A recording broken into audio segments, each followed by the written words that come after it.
It has been 9 months since we got to do this. Preview and prediction time. South Carolina, Virginia Tech. And I tell you what right now, if you're a Hokie, if you're a Virginia Tech fan, turn it off now because you're not going to like it. South Carolina, Virginia Tech Sunday preview prediction show right now. Locked On Gamecocks starts after this.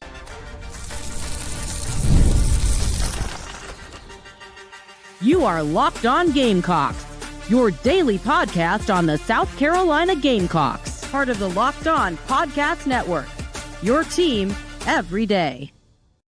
What's up, guys? Welcome into Locked On Gamecocks. I'm your host, Chris Marler. Hope everyone's having a fantastic Friday, Saturday, Sunday morning, whenever you're watching this. We got a good episode in store for you, and I appreciate you guys making Locked On Gamecocks your first listen each and every day. Shout out to our everydayers.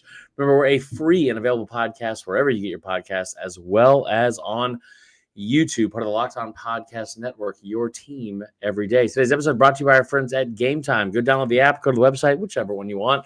And use the promo code LOCKEDONCollege for $20 off your first purchase.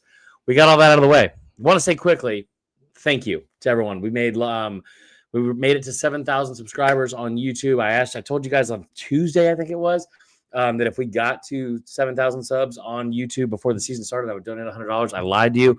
I'm going to donate $200. And I appreciate you guys. We'll put some more money in the pockets of these players and get this thing going and all that good stuff.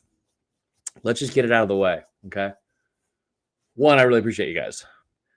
If you're a Hokie, if you're a Virginia Tech fan, this is not going to be the episode for you.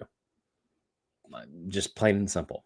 We're going to preview the game. We're going to predict the game, talk about the keys to victory, all that kind of stuff.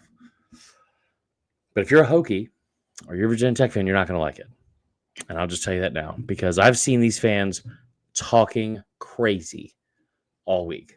All week. Oh, your coach is only good because he learned everything from our greatest coach of all time. Sandstorm is less than, Inner Sandman. All these dumb things like that, one off the bat. Like, those aren't even talking points. Right? They're like, that has no impact on the game. This idea that Lenore Sellage isn't that good. Dylan Stewart's going to be negated. They lost everyone on defense. They're going to run the ball down the throats of this defense. All the above. They like South Carolina's overrated. Blah, blah, blah, blah, blah. You talk all the crap you want to right now.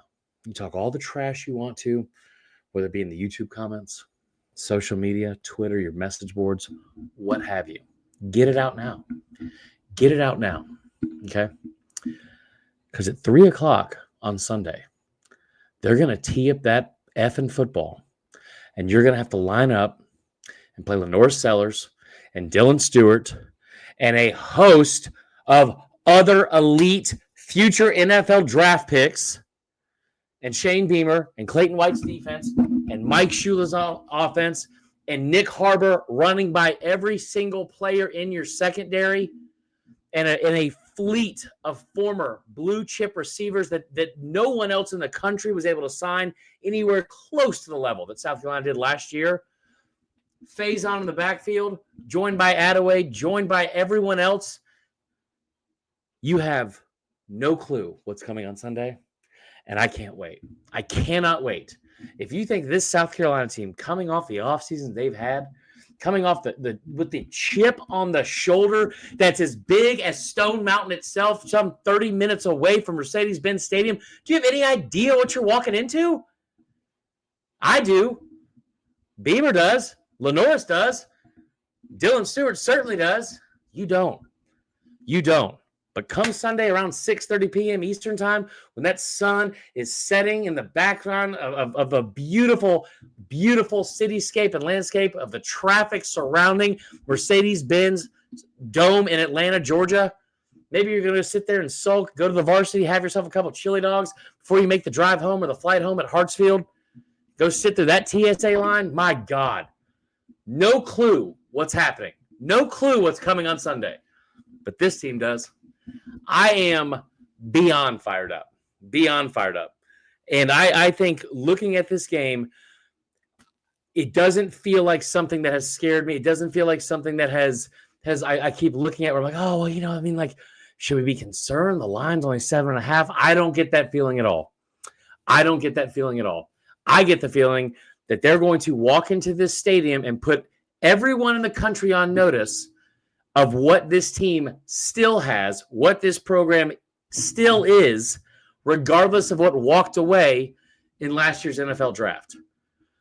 The players lost. It's a testament to what the program is now. It's not an indication of how bad or how much the program's fallen off from 24 to 2025. It's a testament to what the program is. And I just think that they're going to walk into this game and Virginia Tech is going to try to run the football right into the teeth of this defense, and they may have some success on it. That was their identity a year ago. They ran the ball 58% of their plays. That is probably what they think the key to success is in this game.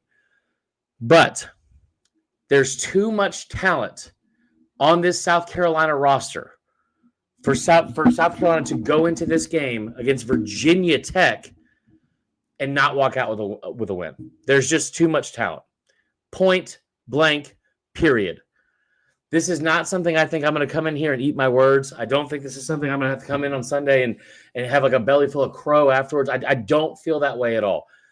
Virginia Tech's a good team. Sure. They're a really great all-time program in college football. Right, I think we'd all agree with that. Give them their credit, give them their due. That's great. But I look at this team and I think, man, this is year 4 under Brent Pry.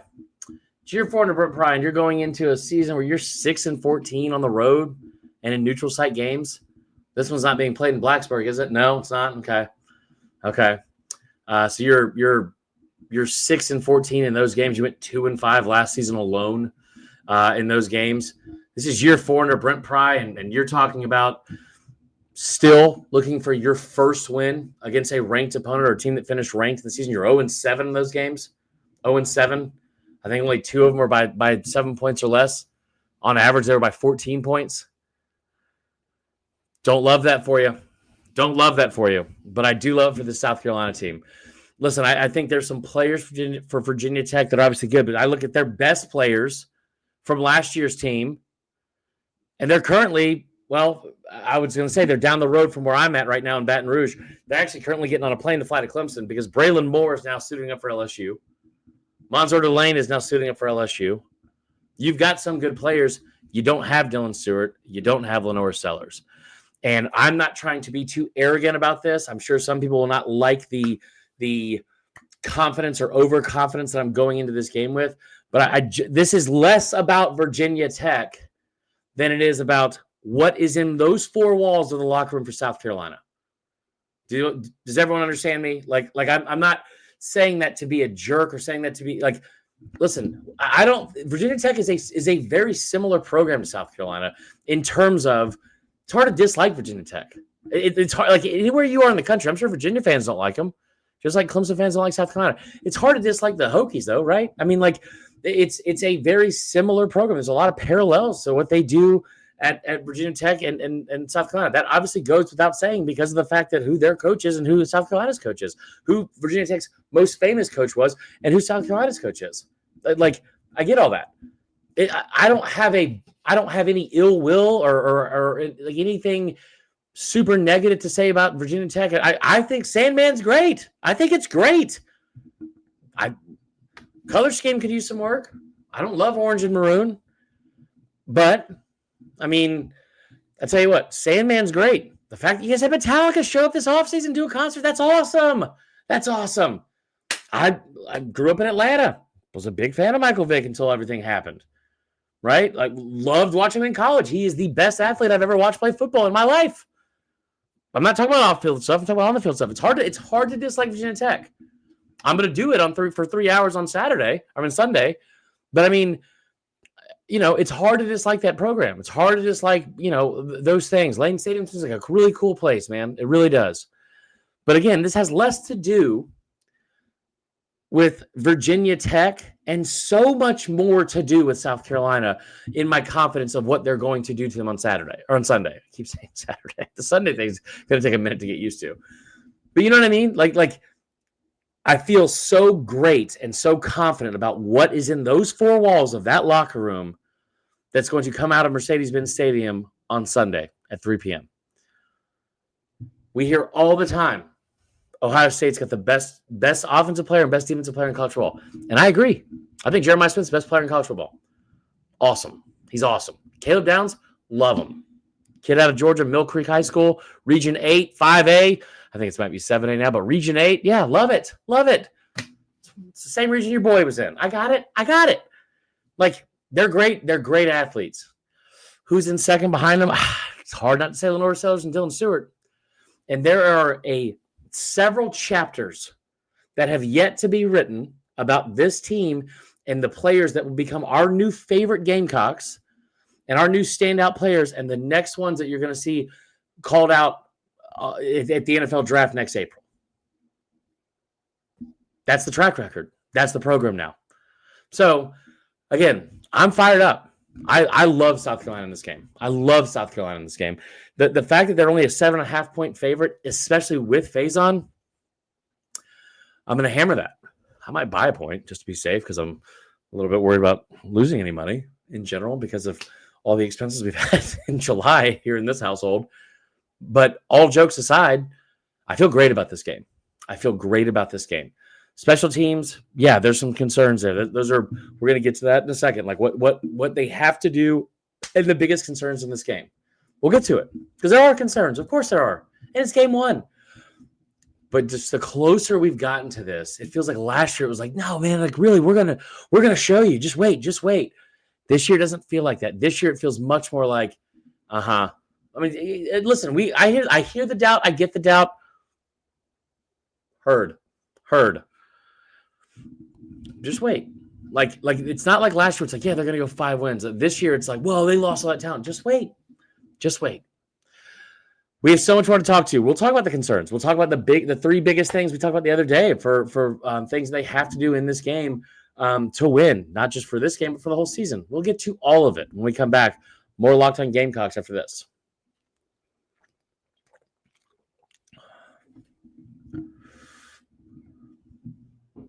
All right.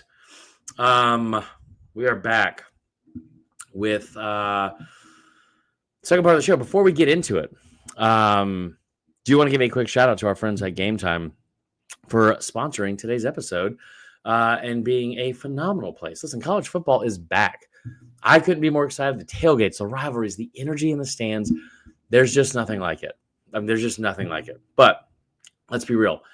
Actually getting tickets can feel like more of a battle than the game itself. Endless queues, hidden fees, prices jumping at checkout. That's why I personally use Game Time. It's the app that gives the advantage back to the fans. It's the easiest way to score last-minute tickets at the best prices with no surprise fees. What you see is what you pay. I pulled up Game Time, and I tell you what, in just a couple of taps, I saw amazing deals. I'm talking about your favorite games, like biggest games imaginable, right? $25. And as it gets closer to actual kickoff and it gets closer to game time itself, the tickets continue to drop. It is awesome. The app is also super simple. I can see the exact view of the seats of whatever game, whether it's home, away, or like in this game on Sunday, neutral site. You can see exactly where you're going to sit and the view from your seats before you ever walk in the stadium. Take the guesswork out of buying college football tickets with Game Time. Download the Game Time app, create an account.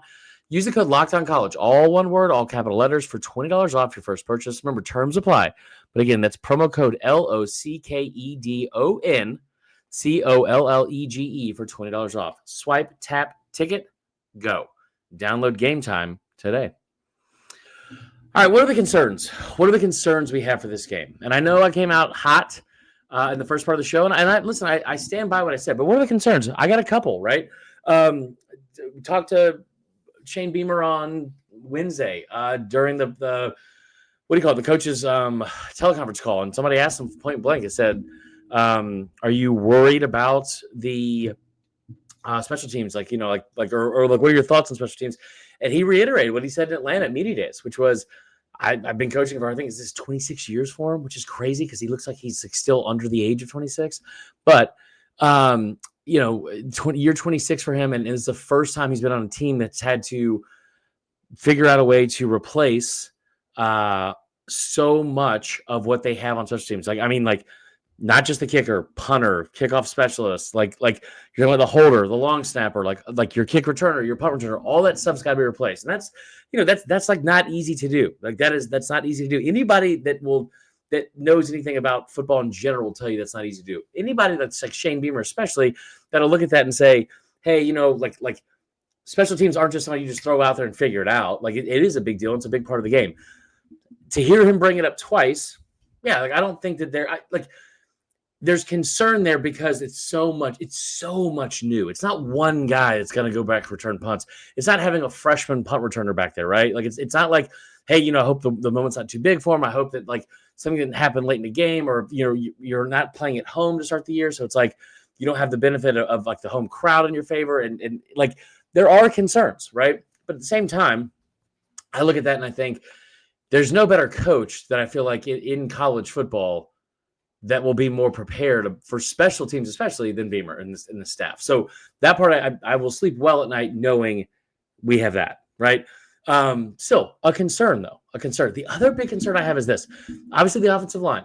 Like I want to know what we're going to see from a play calling standpoint, right? Like I imagine you're going to have, I imagine you're going to come out in similar sets like you had last year with probably, I don't know if you'd be 11 personnel or 12 personnel with one or two tight ends.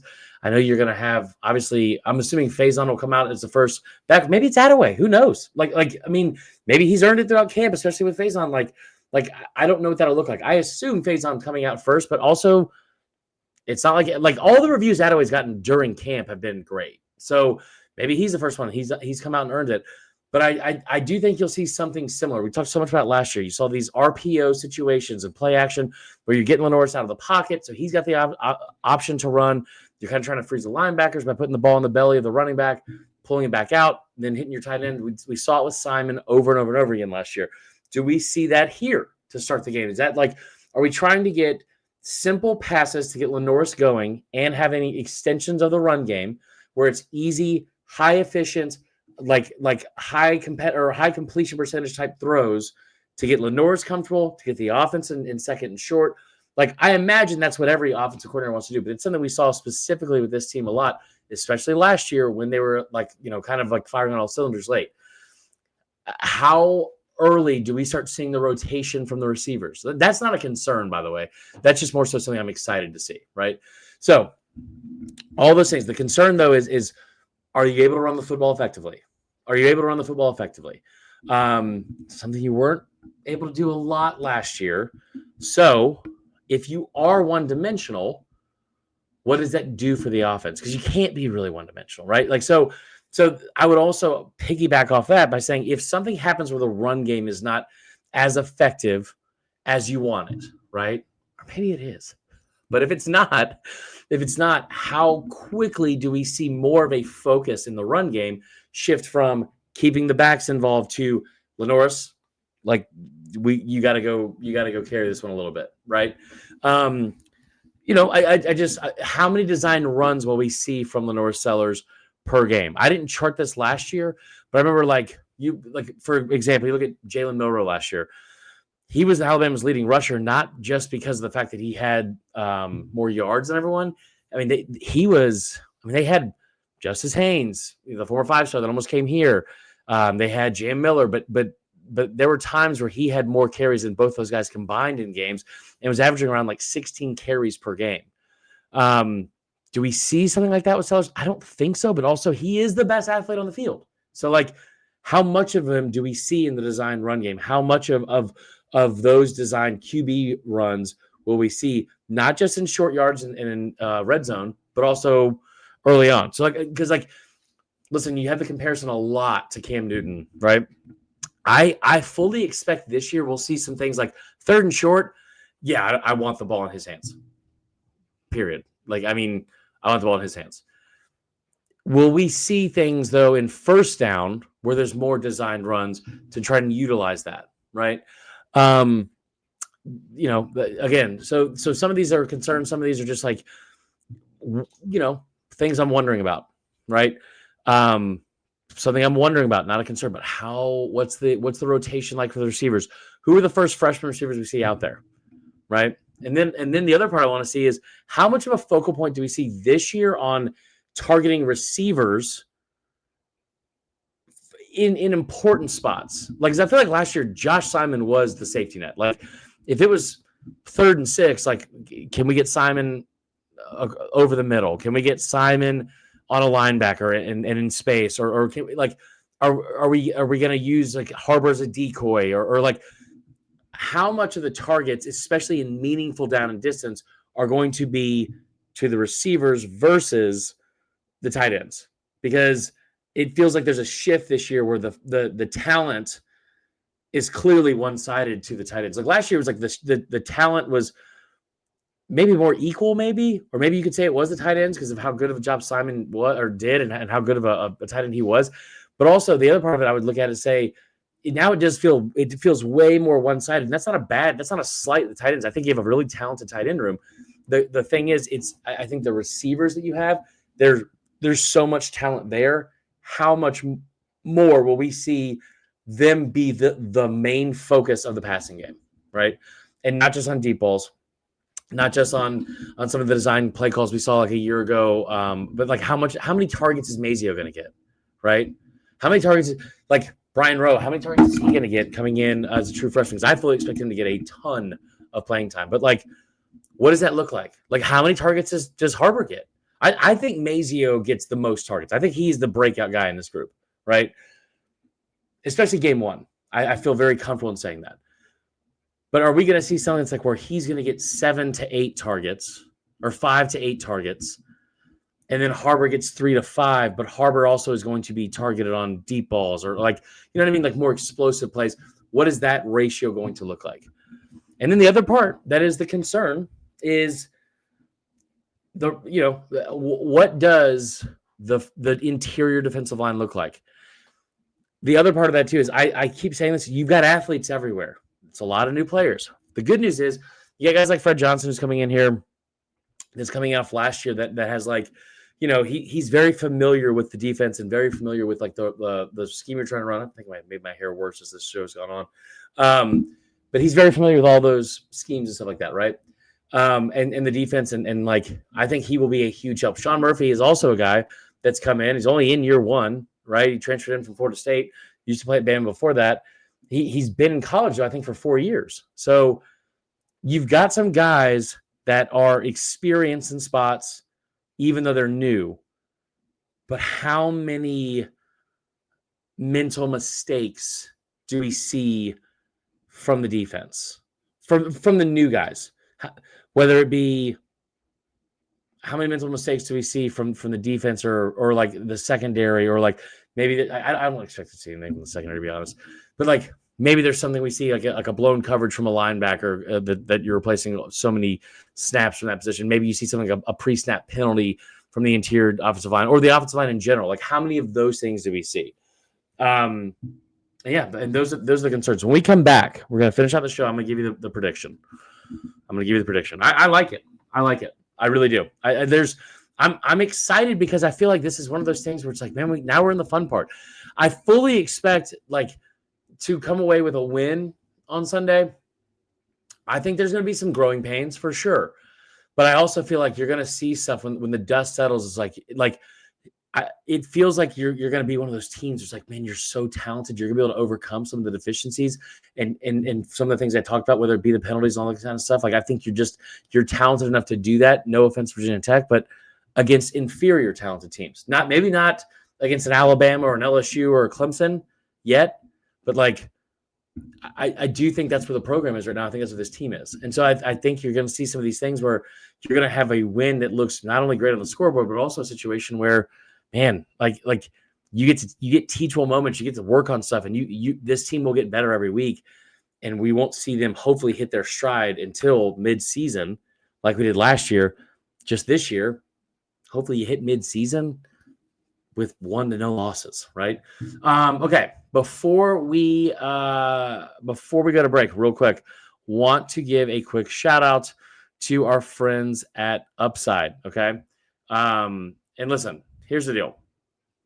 Are you still paying full price for gas?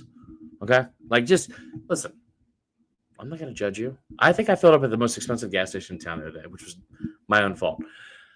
But stop leaving money behind. Okay? Get real cash back every time you fill up with the free Upside app. Simply download the free Upside app in the App Store or Google Play right now and start earning cash at the pump today. Listen, use my limited time promo code football and get an extra 25 cents back per gallon on your first fill up. I tell you what, you can make up to $300 a year just from buying the gas you already needed. At first, I thought it was a good time, like it was too good to be true, but it's totally legit. It is totally legit. Real people are getting paid just to make their daily commutes, and you can too. Plus, you can cash out anytime to your bank account, PayPal, or an e-gift card for Amazon and other brands. Don't let this offer drive on by. Download the free Upside app today and use it now using my limited time promo code football, all capital letters, for a limited time 25-cent per gallon bonus. That's promo code football. Listen, offers vary by user and location, but go to upside.com for terms and conditions. When we come back, we'll give a prediction of the score for Sunday, and we'll close it out.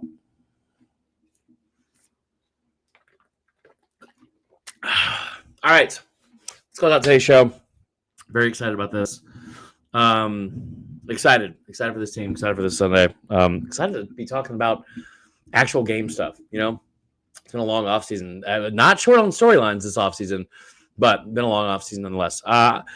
Listen, let's get into what the current numbers are from Vegas real quick.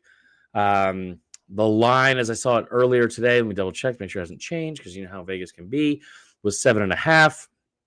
I believe South Carolina's team total was at 29. So, the Baylor game has shifted in favor of Baylor. Yikes. Okay. So, looking at South Carolina, the line has dropped to 7. I love it. Total is 51.5 for the game itself. And then you look at the team total, like I said. Actually, let's look at the first half as well. First half, South Carolina favored by 4.5. It's about normal. Virginia Tech is plus 4.5 in that situation. What's interesting here also is they're 3.5 in the second half, for a total of 8, even though the game line is still only 7. Just a lot of ins and outs of the games. First of the games, who's going to score first? South Carolina minus 188. I really like that as well. But like I said, team total props, 29.5 is what the total points scored for South Carolina is set at. Virginia Tech is at 21.5. I don't mind. Like the best bet here, I think, is South Carolina minus 7. I just plain and simple. I think it's minus 7. I like South Carolina. I especially like them in the second half. I do think they're going to come out. The other part of it, too, that I'll tell you is I like Lenoris over 1.5 touchdowns. That may seem like, just pretty simple stuff. I'm not sure why more people aren't putting money on that in the first place, but I do like that as well. I like South Carolina to win this game. I think the around 29.5 is exactly where they'll be. I think you'll have enough explosive plays where they'll be able to score 30. I don't expect them to give up more than 20, right? So I had the final score at 31-20 in favor of South Carolina, winning by double digits. I also, just to be very honest, I think that this game is something that's like out of hand by the second half, where Virginia Tech scores late in that situation. I think it's going to be a situation where you see nerves in the first quarter and it's a slow start maybe for South Carolina. You might even be behind a little bit, and then I think you make adjustments and you get into it where for the second quarter through the third quarter, in the middle part of that game, especially in the middle four at the end of the first half, and then first four of the second half, the middle 4 minutes, middle 8 minutes of the game. I think that you'll see Mike Shula really focusing on that, and especially depending on who gets the ball first. I like South Carolina to dominate that part of the game and pull away. 31-20 is the final score. We'll be back on Sunday with our live post-game show. Make sure you're here. Should be a ton of fun. And until then, man, have a great Friday night. Y'all be safe. And let's have a perfect weekend. Listen, we are pulling for South Carolina first and foremost over every other team this weekend, right? But even though I'm so far away down here in Baton Rouge right now, we are all on the same page because all of us are South Carolina fans on Sunday. All of us are going to be LSU fans on Saturday night as well, taking on Clemson. So let's have a great weekend, and we'll see you after the game on Sunday. Go Cox.